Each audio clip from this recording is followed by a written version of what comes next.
तर बाहेर जोरदार पाऊस असल्यामुळे काय करायचं मला सुचत नव्हतं. लाईट पण गेली होती आणि आमचा वाडा म्हणजे मोठा असल्यामुळे पूर्ण अंधार. मला काय करायचं सुचना. त्यामुळे डोक्यात आलं वाजले तर 6:15. पावसात चहा प्यायची मजाच आहे. त्यामुळे जरा चहा पिऊया असं म्हटलं आणि त्यामुळे सरळ गेलो किचनमध्ये पूर्ण अंधार होता. कारण लाईट तर गेलीच होती. त्याचबरोबर चार्जिंगचा बल्बसुद्धा कमी झाला होता. त्यामुळे बॅटरी घेतली आणि मस्तपैकी चहा ठेवला.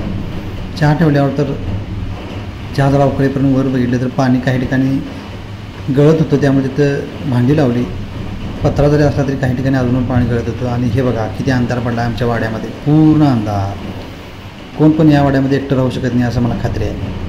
त्याच्यानंतर पुन्हा आमच्या कामी आली जुनी मेणबत्ती. कारण लाईट गेली होती, इन्व्हर्टर नाही. त्यामुळं मेणबत्तीवरच काम.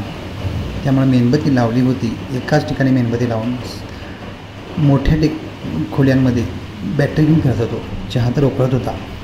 मस्तपैकी दूध घेतलं, चहात ओतलं आणि कडकडीत उकळलेला चहा, मस्तपैकी वाफाळलेला चहा या पावसामध्ये प्यायची मजाच वेगळी.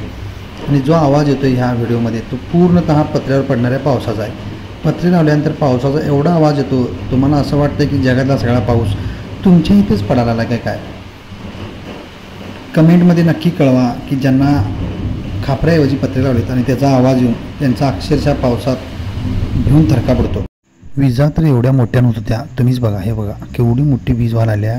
घरातनं बाहेर पडायचा अवघड झालं आणि ती जितकी भीती वाटते ना, आवाज पण लई मोठा असतोय. आवाज पण तुम्हीच सांगा केवढा मोठा आहे ते. परड्यात गेलो आणि दार उघडला आणि बघितली जरा वीज केवढी मोठी आहे. वीज तर जोरदार सुरू होते आणि आवाज पण मोठा होता. तुम्हीच बघा आणि मला सांगा. गावाकडे एवढी मोठी अवस्था आहे तर कोकणातील लोक कशी राहत असतील. एवढ्या मोठ्या विजा आणि एवढा आवाज आणि त्यात मुसळधार पाऊस. खरोखर घरात राहणं किंवा बाहेर पडणं दोन्ही पण भीतीदायकच असतं. आणि सगळ्यात मोठी भीती काय असते तर पावसाची. कधी जोरात पडेल आणि वीज केवढी जोरात आरडते तुम्हाला माहितीच आहे.